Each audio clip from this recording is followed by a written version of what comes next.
So I am Phillip Staehle, and I am the owner and winemaker for Enkidu Wine.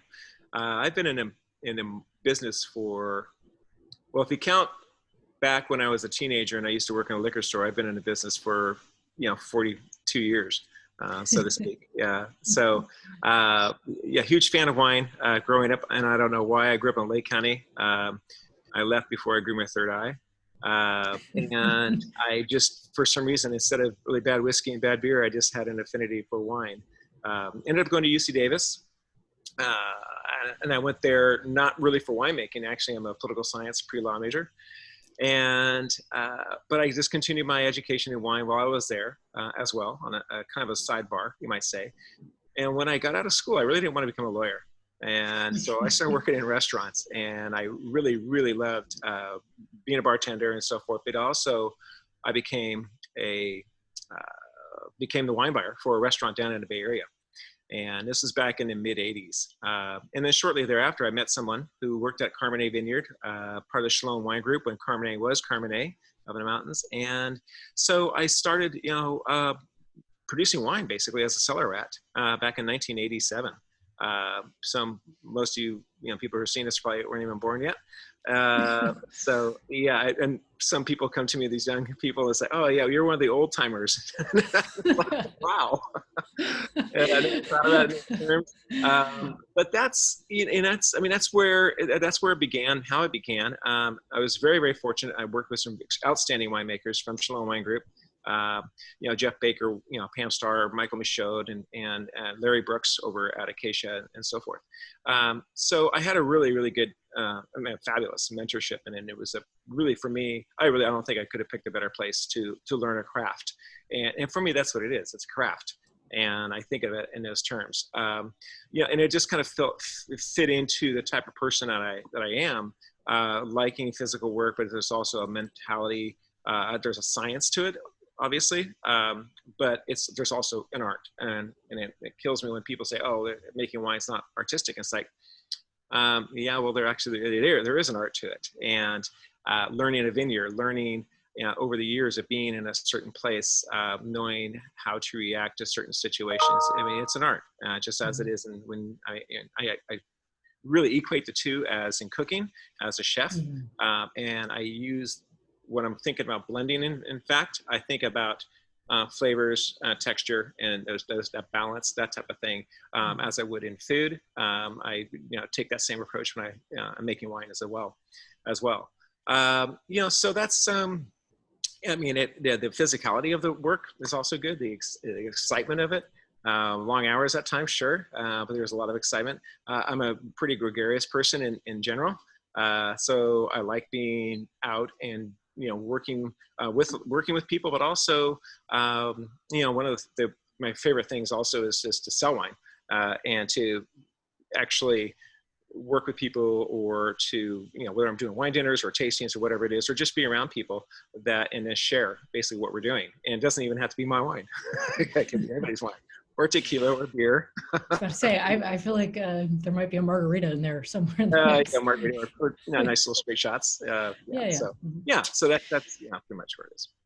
So why don't you tell me, under Enkidu, like under your the current state of Phil Staehle, why do you make what you make? So when I started out, my background is making Cabernet, Bordeaux varietals, including Sauv Blanc, which is my favorite white varietal to work with. But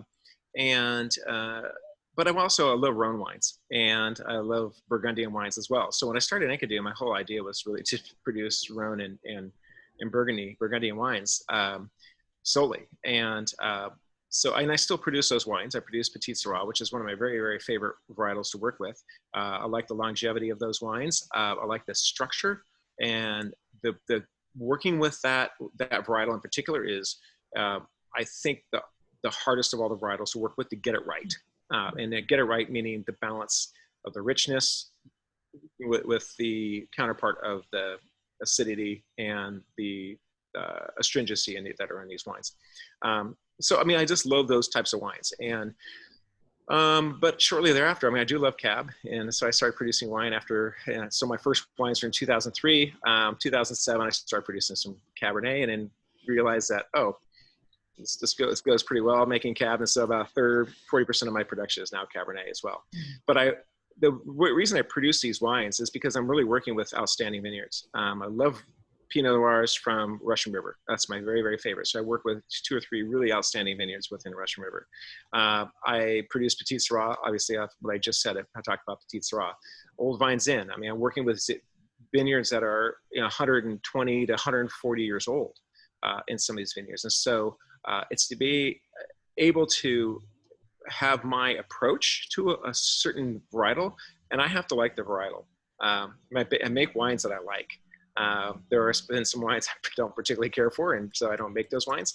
But what I make is I make those wines because that's what I like to make, and I just put my spin on it. But more than anything else, it's really, really important to have proper place and also the type of vineyard management. And I mean, there are some outstanding vineyards, obviously, within California, and to be able to work with a lot of these is a privilege that I have. I mean, and I feel blessed to be able to do that. So what do you think makes Enkidu different than some of the other brands out there? And, that sort of sub question is, why should people care? Yeah, well, I think that, I mean, a lot of times, there are obviously a lot of really, really good winemakers out there. And, but I think that, myself, like a lot of other small winemakers, small producers, we're able to give a really more of a hands-on approach. And that affords me to take more risks. And I'm always trying to get as much as I can out of the grape, and I'm also trying to get the most complexity and the balance out of these, out of the wines I make. So I do, it's considered more risky winemaking by some, but I am, doing, 2 ton, 1 ton, 2 ton, 3 ton lots. I'm doing native yeast fermentations. I will do, basically I'm not adding mega red, mega purple to my wines. And they're not, all my wines are not like a sterile filter wine. I mean, I will use filtration only if I have to, but for the most part, they're, pretty much hands off. And, so, I mean, I will go ahead and I'll do 20, 25, 30%, whole cluster on my Syrahs. And I'll do some other experiments. And I can do this in a way that really, really enhances the wines, that as opposed to if I'm making 100,000 cases of Cabernet, it's got to taste the same. It's got to be and it's a different kind of market. And there's a certain commodity aspect to that, as opposed to more, kind of taking it back to the artisan. I know that word's been used maybe too much over the last 30, 40 years, but this artisanal approach, though, does afford you to make a product, a wine, that's going to be more interesting. And maybe it's not for everybody, but hopefully, then again, if I'm only making 200 cases, it only needs to please a few people. But it's just hopefully that, as you get into this, as you get into winemaking as a chef or anybody else, you're just hoping that your style of winemaking is something that people like. So you can continue to sell wine and do what you like to do, which is to make wine. And, so in that case, with the Enkidu, the types of wines I make, I'm sourcing from some beautiful vineyards, which I think is the key to it.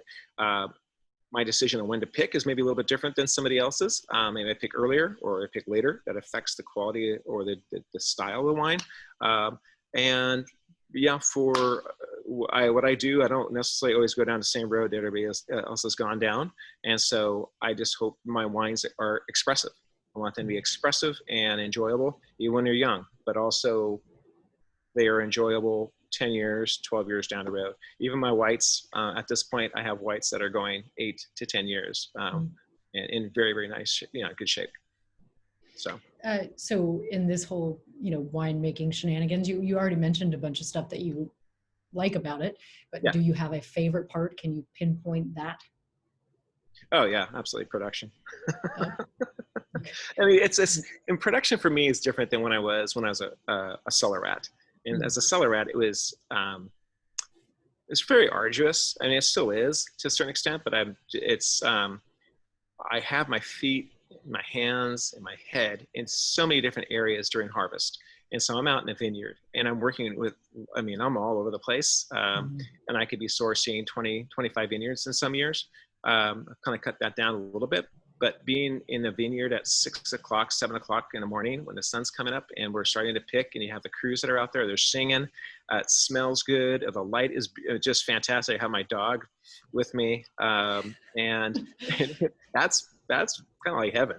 And then just all the sensorial aspects of it. I mean, as far as the production, it's just this activity, it's this energy that surrounds that. And then the sensorial aspect of being able to, on a daily basis, you walk into a winery and you smell the fermentations going on. It's pretty heady at times. And so that's what invigorates me the most, even though maybe tire me out the most.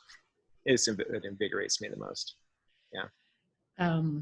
That was a good description of being in the vineyard in the morning. It makes me a little bit jealous.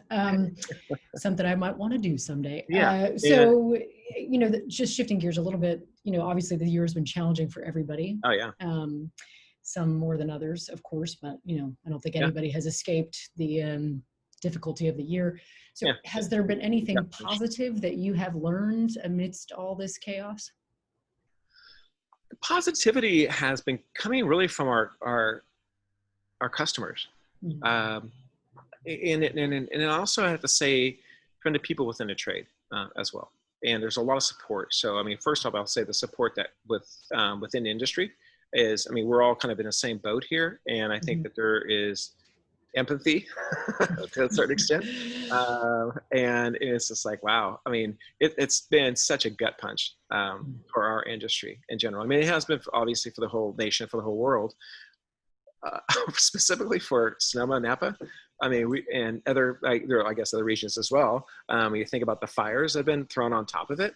And, just what the vineyards have had to go through over the last 2 or 3 years. At first we had a glut of grapes. And so the prices were just tumbling. And then you throw on a fire the next year. That just, I mean, it's just one thing after another for the vineyards themselves, maybe even more so than the wineries.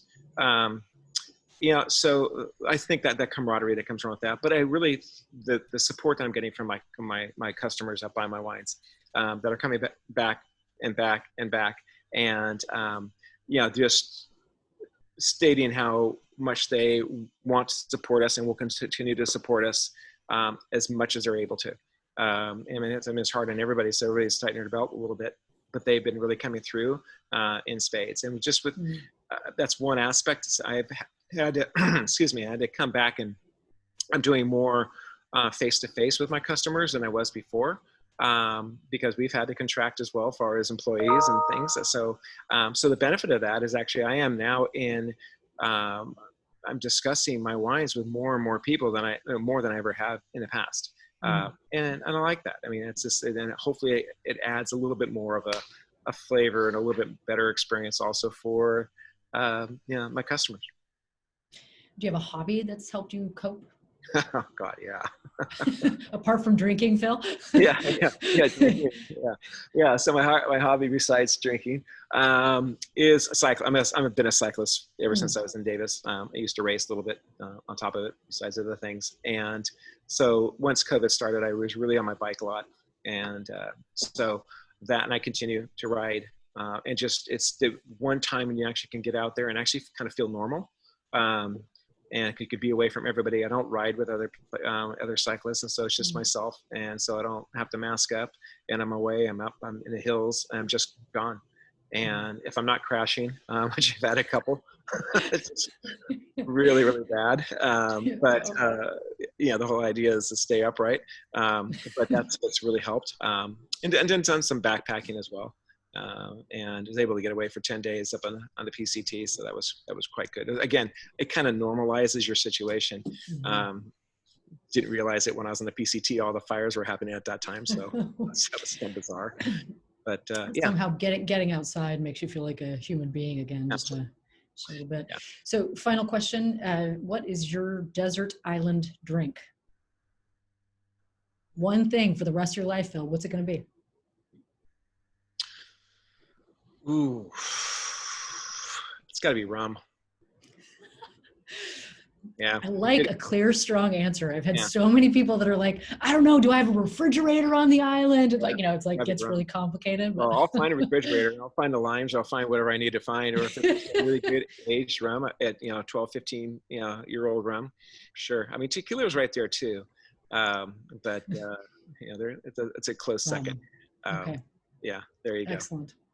Well, that's all I have. So I'll let you get back to your December, and hopefully we'll see each other soon. And I really appreciate you making the time. I may everybody be well. Yes, exactly.